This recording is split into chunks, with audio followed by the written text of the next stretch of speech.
Actually, there is not much difference in how we print multiple slides on one sheet of paper in Microsoft PowerPoint 2010 with Microsoft PowerPoint 2019.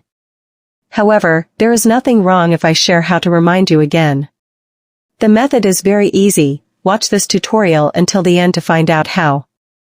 Before that, don't forget to subscribe to this channel and like this video if you like it. Done? Thank you.